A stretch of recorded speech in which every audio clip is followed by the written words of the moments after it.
वो तारीख थी 8 सितंबर 1659। सड़कों पर उस दिन भारी भीड़ थी। एक शहजादा उस दिन दिल्ली की सड़क पर निकला था, उस सड़क पर जो ठीक मेरे सामने से लाल किले तक जाती है। वहां पैदल सैनिक थे, घुड़सवार थे। शहजादे का नाम था दारा। लेकिन ये किसी जीत का जश्न नहीं, ये सरेआम बेइज्जती थी। दारा एक मरियल से बूढ़े हाथी पर बैठा हुआ था, गंदगी से ढका। उन दिनों मुगल दरबार में रह रहे वेनिस के एक यात्री निकोलो मनुची ने इस बारे में कुछ यूं कहा है। उसके गले में अब शानदार चमकदार मोतियों के वो हार नहीं थे जो हिंदुस्तान के शहजादे को अलग पहचान दिलाते थे। उसकी पगड़ी कश्मीरी शॉल की तरह लपेटी गई थी, ठीक वैसे ही जैसे गरीब लोग पहनते थे। दारा शिकोह मुगल बादशाह शाहजहां का सबसे बड़ा बेटा। दारा मुगल साम्राज्य का वारिस था और अपने पिता का चहेता भी।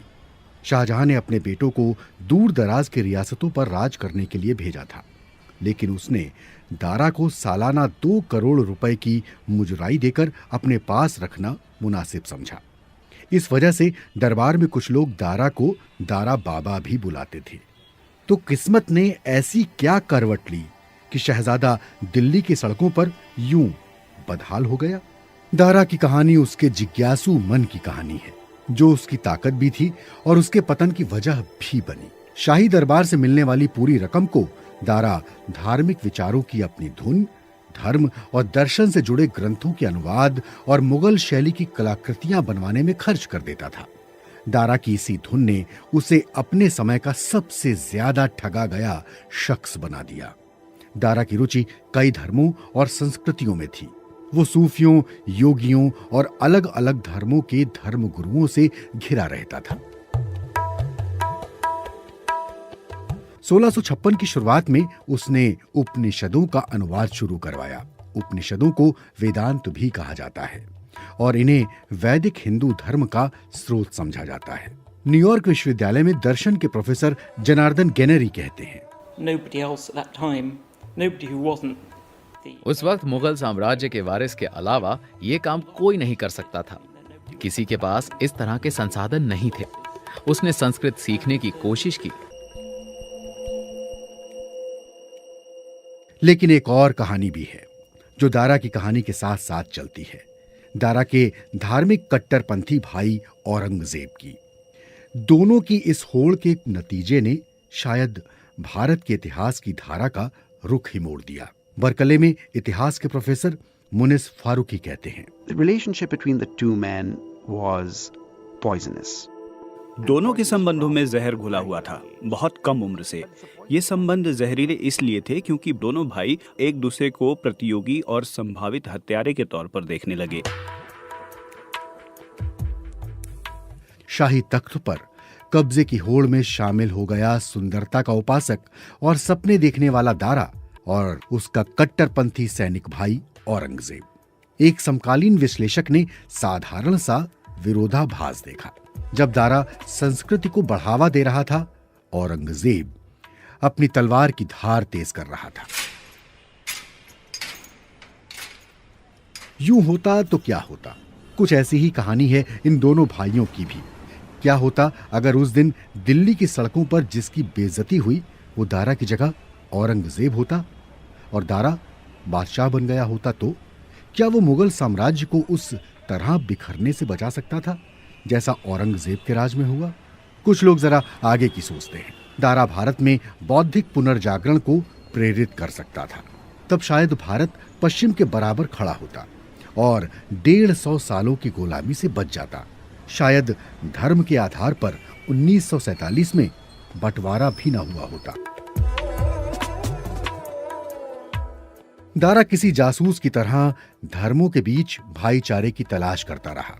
कुरान के एक अंश में छिपी किताब का जिक्र पाकर दारा आश्वस्त हो गया कि यहां इशारा उपनिषदों की ओर है।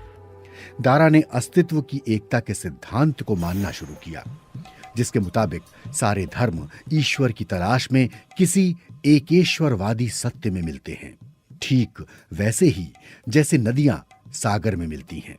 दारा का मानना था कि हिंदू वैदांतिक दर्शन के अध्ययन से इस्लाम के ढके छिपे रहस्य उसके सामने आ रहे हैं, जिससे उसे इतना विशेष ज्ञान मिलेगा कि वो बिना किसी चुनौती के तख्त पर जा बैठेगा। मुनिस Farooqui. From the time that he was a young man, he knew that he was going to have to fight for the Mughal throne. मुझे लगता है कि दारा के बड़े राजनीतिक हिसाब किताब का एक अहम हिस्सा ये भी था कि वो खुद को एक आदर्श व्यक्ति की तरह पेश करे, कोई ऐसा जो शायद वो सभी दिव्य रहस्य जानता हो जो किसी आम आदमी को पता ना हो। दारा ने मुगल ताज की अपनी राह को कुछ ऐसे देखा कि वो ऐसा व्यक्ति है जो सारे धार्मिक रहस्य जाहिर कर देगा। मुगल साम्राज्य में शाही उत्तराधिकार की लड़ाइयां अक्सर खून खराबे से भरी होती थी।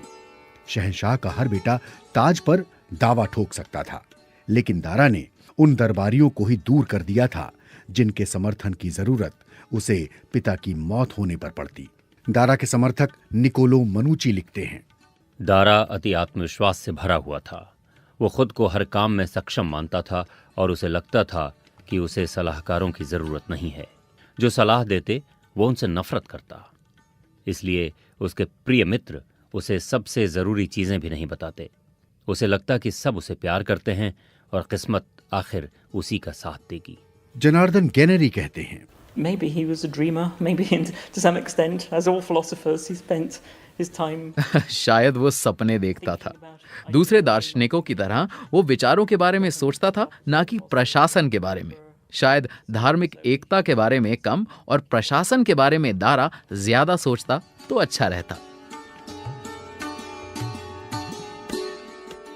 इस बीच औरंगजेब खुद को मजबूत कर रहा था। वो अपने प्रभाव का दायरा बढ़ा रहा था और शाही सिंहासन पर कब्जे की तैयारी कर रहा था। मुनिस फारूकी शहजादे औरंगजेब के बारे में बताते हैं, औरंगजेब ने मध्य भारत में काम किया। उसने दक्कन में 2 लंबे कार्यकाल बिताए। वो गुजरात में रहा, मुल्तान में रहा। उसने उत्तरी अफगानिस्तान पर हमले में हिस्सा लिया और कंधार पर चढ़ाई में भी। वो सब जगह था।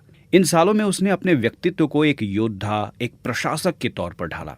उसे ऐसे व्यक्ति के तौर पर देखा गया जो लोगों की परवाह करता है, धर्म में आस्था रखता है, राज्यों पर हमलों में मिली रकम को अपने साथियों में बांटता है। और फिर हैरानी की बात नहीं कि जब उत्तराधिकार की लड़ाई हुई तो इनमें से कई लोगों ने उसका साथ दिया। जब 1657 में शाहजहां बीमार पड़ा तो शाही तख्त एक तरह से खाली हो गया। औरंगजेब ने इस मौके का फायदा उठाते हुए चाल चली। वो न सिर्फ अपने भाई को सैन्य मामलों में नादान मानता था, बल्कि उसका यह भी मानना था कि दूसरे धर्मों में उसकी दिलचस्पी से वो धर्म त्यागी हो गया है और राज करने के लायक नहीं। अब दोनों भाइयों की टक्कर मैदान जंग में होनी थी। When the two armies met at Samargarh, not far from Agra, in June 1659, the battle was predictably brief. जून 1659 में दोनों सेनाएं आगरा के नजदीक समोगढ़ में आमने सामने थी। उम्मीद के मुताबिक लड़ाई बेहद संक्षिप्त रही। कुछ इतिहासकारों के मुताबिक औरंगजेब एक राजपूत सैनिक के वार से मरते मरते बचा, लेकिन जल्द ही संभल गया। वहीं दारा के हौदे को एक रॉकेट लगा और वो तेजी से हाथी से उतर गया। उसके सैनिकों ने जल्द ही उसके डर को समझ लिया। लड़ाई खत्म हो चुकी थी।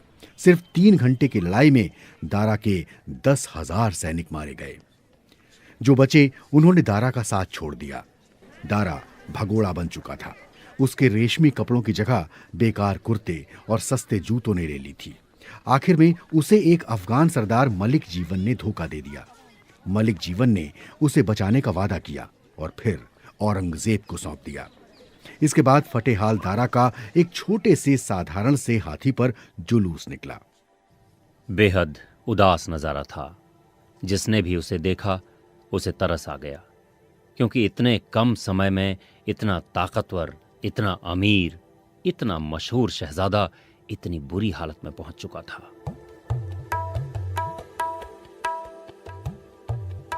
औरंगजेब के दरबार में हुए दिखावटी मुकदमे में दरबारियों ने करीब करीब एक मत होकर दारा को मृत्युदंड की सिफारिश कर दी और फिर 9 सितंबर 1659 को उसे मौत के घाट उतार दिया गया।